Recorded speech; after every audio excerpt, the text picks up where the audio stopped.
Purihin ng Diyos, sa umagang ito, tayo po ay muli ay mag-aaral ng salita ng Diyos. Ang morning devotion po ay magmumula dito sa Door of Faith, Hsinchu, Taiwan. Sige nga po ngayong umaga, hayaan natin tayo mag-alay ng papuri sa Panginoon. Awitin po natin, Panginoon ng lahat. Marapat nating dakilain ng Panginoon. Hallelujah. Praise you, Jesus. Hallelujah. Marapat nating dakilain ang Panginoon, nag-iisang manlilikha, tanging tagapagligtas, kahangahangang tagapayo, amang mapagmahal, siya'y kublihan, pag-asa ng lahat na tuhod.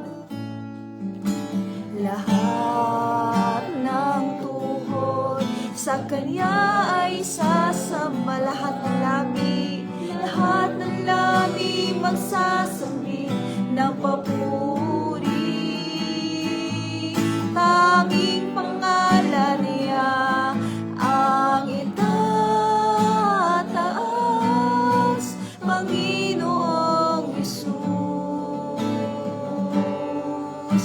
Panginoon na lahat. Isa pa po sa simula, marapat nating dakilain. Dapat nating dakilain ang Panginoon, nag-iisang manlilikha, tanging tagapagligtas, kahangahangang tagapayo, amang mapagmahal, siya'y kublihan, pag-asa ng lahat o lahat na tuhod.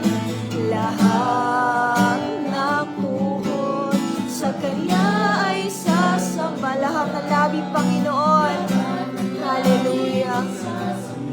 Ng papuri, tanging pangalan niya ang itataas, Panginoong Hesus. Isa pa po sa chorus. Panginoon ang lahat o lahat ng tuhod, lahat ng tuhod sa Kanya ay sasamba. Salamat sa inyo, Panginoon. Lahat ng labi ay magsasambit ng papuri sa inyong pangalan, O Diyos. Tanging pangalan niya ang itataas,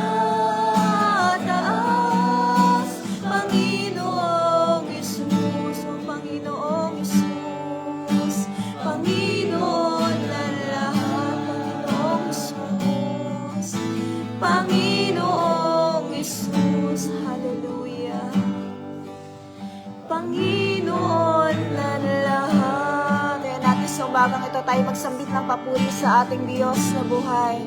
Oh, we praise you, Jesus. We glorify your holy name, O God. Hallelujah. Papuri sa inyong pangalan, Panginoong Jesus. Hallelujah. We praise your name, O God.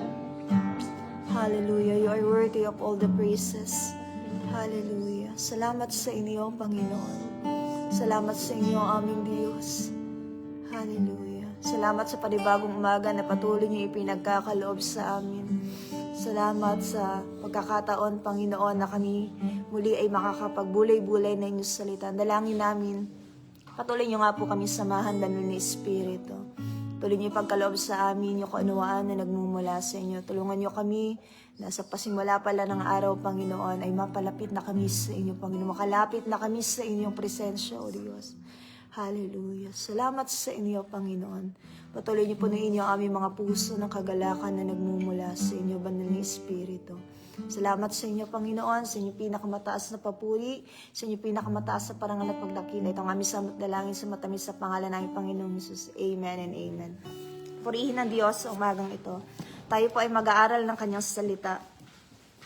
Samahan niyo po ako sa aklat ng unang Tesalonica, 1 Thessalonians chapter 5 verse 18. Ito po ay maraming beses na natin na pag-aaralan. Hayaan natin muli ay pagbulay-bulayan natin ang salita ng Diyos. Hindi po. Sa unang Tesalonica, chapter 5, verse 18. Ninyo nasumpungan. Ang salin po ng aking Biblia ay Magandang Balita Biblia. Hindi po. Ito po ang sinasabi. Hindi po. Sabay-sabay po nating basahin. At magpasalamat kayo sa Diyos sa lahat ng pagkakataon sapagkat ito ang kalooban ng Diyos para sa inyong pakikipag-isa kay Kristo Jesus. Amen. Sabi doon sa English, give thanks to the Lord in all circumstances. Sa lahat ng pagkakataon ay kailangan natin ay magpasalamat sa Panginoon. Purihin ang Panginoon sa Kanyang salita. Amen. Ngayon na natapos na po yung Pasko, next week ay magbabagong taon na naman po.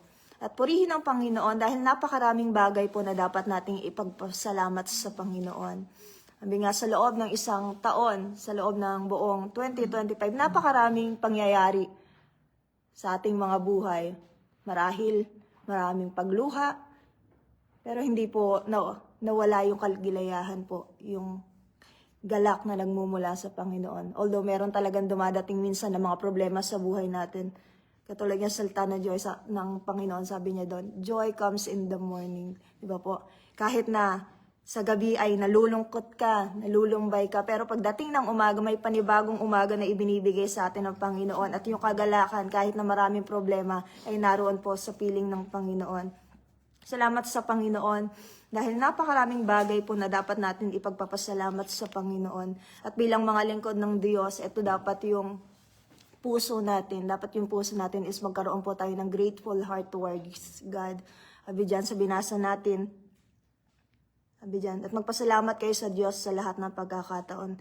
Bilang mga lingkod ng Panginoon, sabi nga, hindi lang naman tayo dapat magpasalamat sa Panginoon kapag maayos yung sitwasyon, kapag maganda yung laman ng wallet mo, kapag kayong ATM mo ay maraming ilang digit na yung laman, di ba po? O may maganda kang bahay at lupa, o masaya yung pamilya mo, doon ka lang magpapasalamat. Kundi sinasabi dito sa salita ng Diyos, magpasalamat tayo sa Diyos sa lahat ng pagkakataon. Pag sinabi natin sa lahat ng pagkakataon, whether in good or in bad times, kailangan natin ay matutong magpasalamat sa Panginoon. Di ba nga po yung isang bata, yung mga bata tayo, lahat naman tayo duman tayo sa pagkabata, di ba po?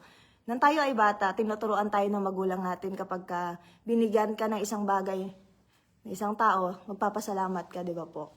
Tayo ay tinuruan ng mga magulang natin na magkaroon tayo ng puso talaga na mapagpasalamat, di ba po? At tayo po, ang tanong ko po ngayon sa inyo, ngayon po na tayo ay may sapat na kaalaman na, may sapat na kaisipan, nakakaroon pa rin po ba tayo ng pusong ganon? Na kapag ka may ibinigay sa'yo, ay, salamat. O kapag ka may binigay sa'yo, tapos mo nagustuhan, nadismaya ka, hindi ka na nagpasalamat, di ba po? Tayo ay kailangan bilang mga lingkod ng Diyos, kahit anuman yung dumating sa sitwasyon sa atin, anuman yung ibigay sa atin, matuto pa rin po tayo magpasalamat sa Panginoon. Sabi nga, yung bata, kahit bigyan mo lang ng candy yan, tuwan-tuwa na yan, di ba? Bigyan mo ng piso. Tuwan-tuwa na yan kasi binigyan siya. At tayo po, higit tayo na may sapat na tayo na kaalaman, may sapat na tayo na kaisipan, kailangan magkaroon din po tayo ng pusong ganon, katulad ng mga bata. Kaya ngayon nahalintulad ng Diyos yung paghahari niya sa mga bata, di ba po? Dahil kapag yung mga bata, wala silang masyadong pinoproblema. Oo, iiyak minsan yung bata. Pero mamaya ay, pag naaliw na yan ng magulang niya, maglalaro na ulit yan, tatawa-tawa na ulit yan, di ba po? At tayo bilang mga lingkod ng Diyos, kailangan matuto tayo magpasalamat sa lahat ng bagay. So tayo bilang mga lingkod ng Diyos, may tatlong bagay lang po ako na tatalakayin. Sabi dito, why we should give thanks to God. Bakit po ba tayo kailangan magpasalamat sa Panginoon? Unang bagay po, diyan pa rin po sa ating binasa sa unang Tesalonica, chapter 5, verse 18. Sabi diyan, basahin po natin ulit dito sa huling. Sabi po dito sa huli, sapagkat ito ang kalooban ng Diyos para sa inyong pakikipag-isa kay Kristo. Diba po? Dapat tayo magpasalamat sa Panginoon because it is the will of God. Kalooban ng Panginoon na bilang mga lingkod ng Diyos, tayo po ay magkaroon ng puso talaga na mapagpasalamat, di ba po? Makikita natin sa Biblia yung mga lingkod ng Panginoon, nagkaroon sila talaga ng pusong magpagpasalamat sa Panginoon, di ba po? Although talaga, hindi talaga perpekto talaga yung buhay ng tao eh. Marami talagang dumanas ng mga sitwasyon na mahihirap. Yung mga apostol ng Diyos, di ba? Grabe yung paglilingkod na meron sila. Hindi lang gutom yung tiniis nila, kundi pati yung buhay nila ay inalay nila sa paglilingkod sa Panginoon. Pero, di ba, hindi nagsawa si Pablo, si Apostol Pablo, na sabihin, magalak kayo. Di ba? Magalak pa rin kayo sa Panginoon. Magpasalamat kayo sa Panginoon. Di ba po? Diyan sa unang verse dyan, mababasa natin dyan sa verse 16, sabi dyan, magalak kayo lagi. Di ba po? Dahil kung tayo ay may pusong mapagpasalamat, di ba magagalak tayo sa lahat ng sitwasyon. Kaya nga sabi niya doon sa unang Pedro, magalak tayo. Di ba po? Sabi niya, maikli lang naman yung panahon na paghihirap na meron tayo. Di ba po? At yung paghihirap naman natin ngayon ay hindi naman talaga katulad ng mga paglilingkod ng mga naunang lingkod ng Diyos, di ba? Ng mga propeta. Dahil yung buhay talaga nila ay nakalagay po sa alanganin. At tayo ngayon minsan, yung mga pagtitiis na meron tayo, minsan pagtitiis na lang sa gutom, ay dito po sa Taiwan ay bihira naman sila nagugutom.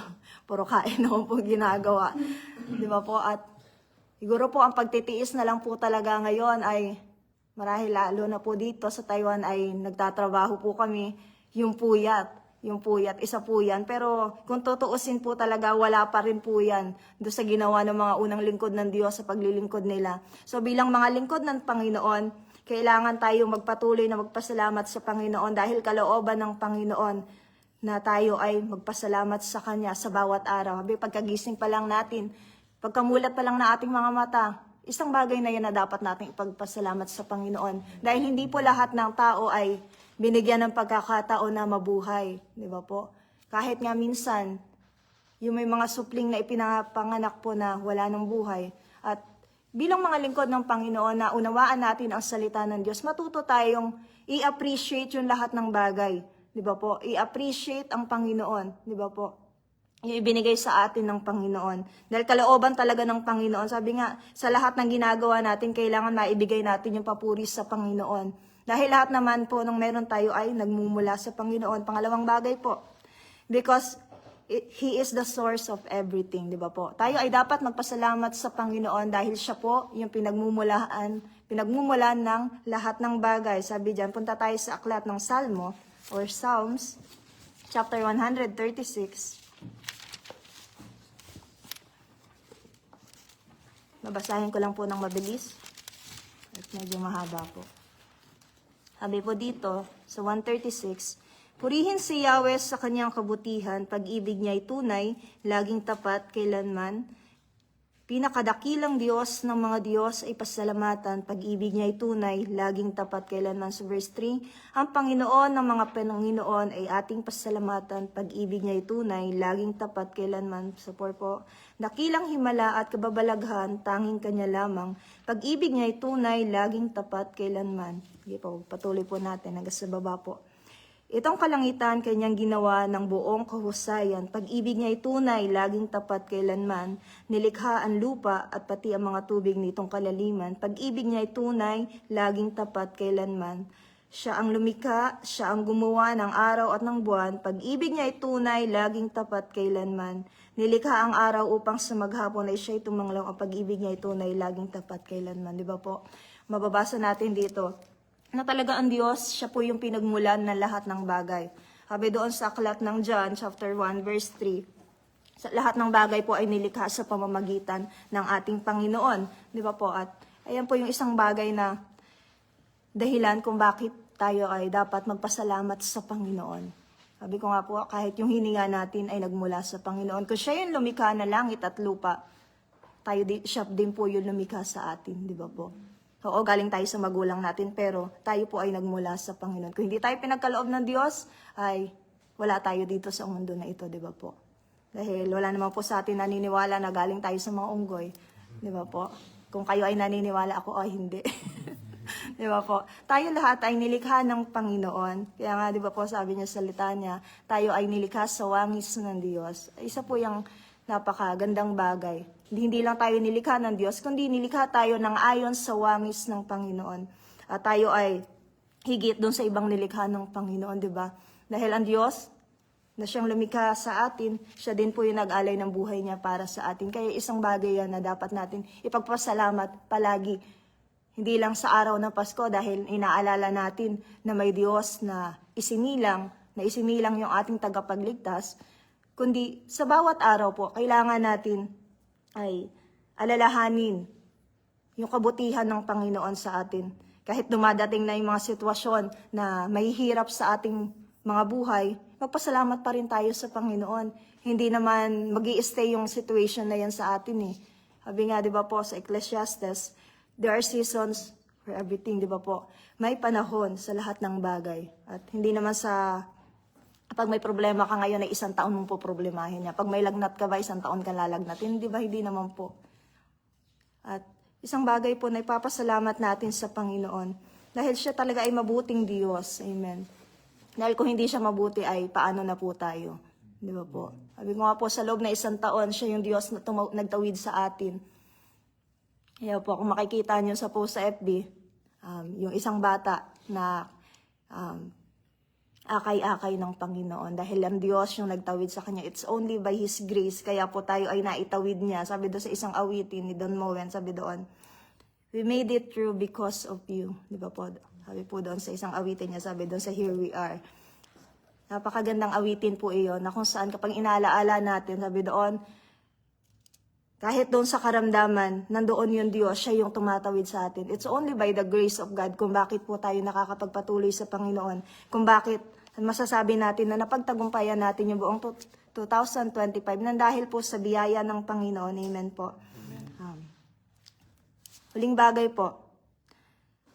It is a sign of worship unto Him. Di ba po? Kung tayo po ay nagpapasalamat sa Panginoon, it is a sign of worship unto Him. Ito po ay isang uri po ng pagpupuri sa Panginoon. Dito po sa aklat ng Hebreo, chapter 13, verse 15.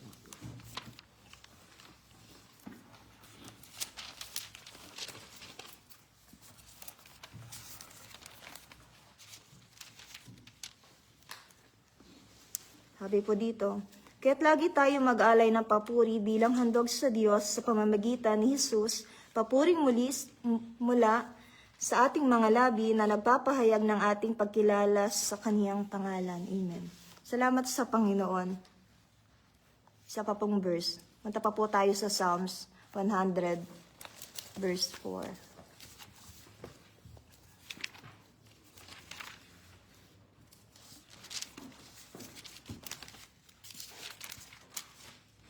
Sabi dito, pumasok ka sa kanyang templo na ang puso'y nagdiriwang umawit, nagpupuri sa loob ng dakong banal, purihin ang pangalan niya at siya'y pasalamatan. Amen. Tayo bilang mga lingkod ng Panginoon, kahit mahirap yung sitwasyon, matuto pa rin tayong magpasalamat sa Panginoon. Sabi nga ni Job, hubad tayong dumating dito sa mundo. Diba po? At hubad din tayong nababalik sa Panginoon. Ibig sabihin, lahat ng bagay nga ay nagmula sa Panginoon at dapat lahat ng bagay po ay ipagpasalamat natin sa Panginoon. Yung mga lingkod ng Panginoon, kung ating alalahanin, si Haring Jehoshaphat, bago pa ipagkaloob sa kanila ng Panginoon yung katagumpayan, kasi doon sa sitwasyon na meron sila, ay kung titingnan natin ay napakahirap po, napapaligiran sila ng maraming kalaban. Yung banta ay naroon. At kung titingnan natin, parang wala na silang may hiling makukuhaan ng tulong. Wala na silang takas dun sa mga kalaban nila. Pero nung sila ay nagsimulang magpuri sa Panginoon, di ba po, ano nangyari? Di ba po, nakita nila yung katagumpayan na nagmumula sa Panginoon. At ito po yung ibinibigay sa atin ng salita ng Diyos, na kahit mahirap yung sitwasyon, matuto pa rin po tayo magpuri sa Panginoon. Kasi minsan ngayon, ang mga tao, kapag mahirap yung sitwasyon, nagkakaroon po tayo minsan ng pagkukwestiyon sa Panginoon. Ayan po yung isang bagay na hindi dapat nating ginagawa sa harapan ng Diyos, di ba po? Oo, inaalaw ng Panginoon yung may hirap na sitwasyon sa atin. At kapag nga tayo ay inalaw ng Panginoon yung mga sitwasyon na mahirap, isang bagay po nating dapat alalahanin.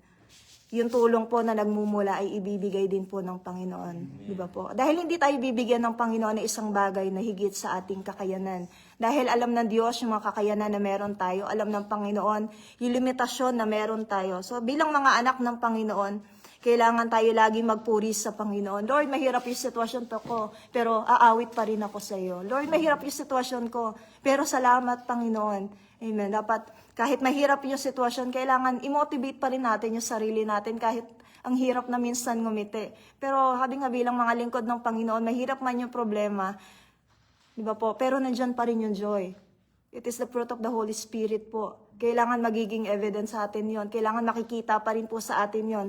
Kahit na nahihirapan ka, pero bilang mga lingkod ng Diyos, di ba? Nakakangiti pa rin tayo. Kaya nga sinasabi ng iba ay misira yung ating mga pag-iisip kasi means iiyak tapos mamaya-maya tatawa tayo, di ba po?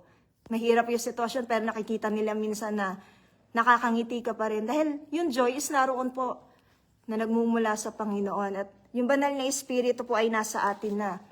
At kung nasa atin na yung banal na Espiritu, kailangan nakikita po iyan yung bagay na yan. Kaya salamat sa Panginoon sa umagang ito. Matuto po tayo palagi magpasalamat sa Panginoon. May ibabahagi lang po ako sa inyo mga ilang mga bagay. Ito po ay naalala ko lang. May isang awitin po sabi dito, 7 ways to praise the Lord. Basahin ko lang po dito. Sabi po dito sa una, sabi doon, to the sacrifice of praise. Tayo bilang mga lingkod ng Panginoon, di ba po? Maraming uri na pagpupuri na ginagawa natin sa Panginoon. Sabi doon sa una, to the sacrifice of praise. Babasahin ko lang po. 7 bagay po.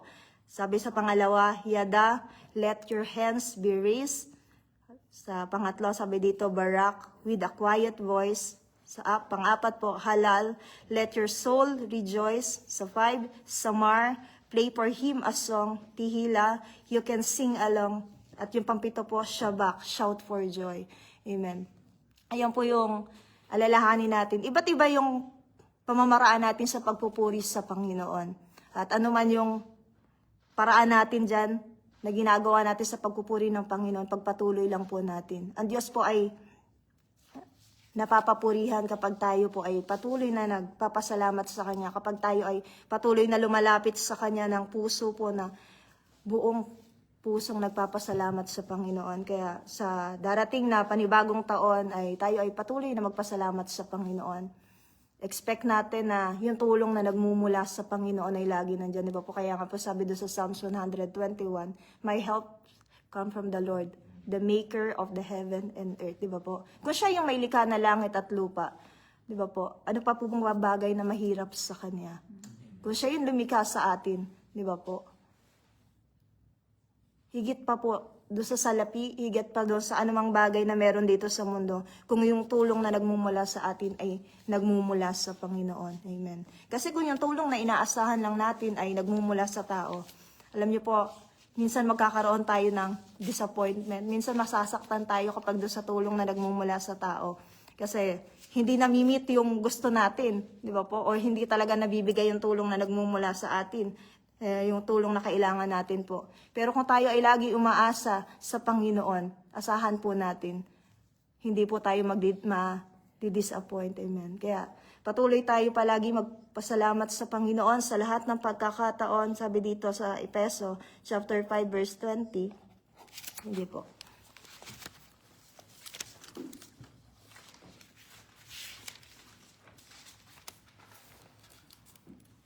Dito, Efeso chapter 5 verse 20. Lagi kayong magpasalamat sa Diyos na ating Ama dahil sa lahat ng bagay sa pangalan ng ating Panginoong Hesukristo. Amen.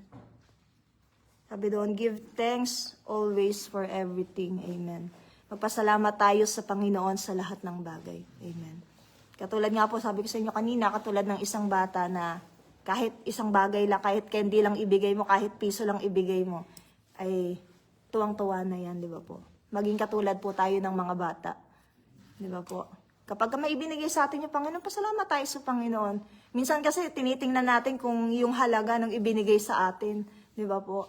Pero hindi natin nakikita ano ba yung mga bagay pa. Di ba po? Yung kahalagahan noon. Minsan, sinusukat natin kung ano man yung ibinibigay sa atin. Pero bilang mga lingkod ng Panginoon, maliit man o malaki yung ibinigay sa atin, ay magpasalamat tayo sa Panginoon. Dahil karapat-dapat po siya sa pagpapasalamat. Amen. Salamat sa Panginoon sa umagang ito. Sige po, tayo ayun ko, tayo manalangin. Hallelujah.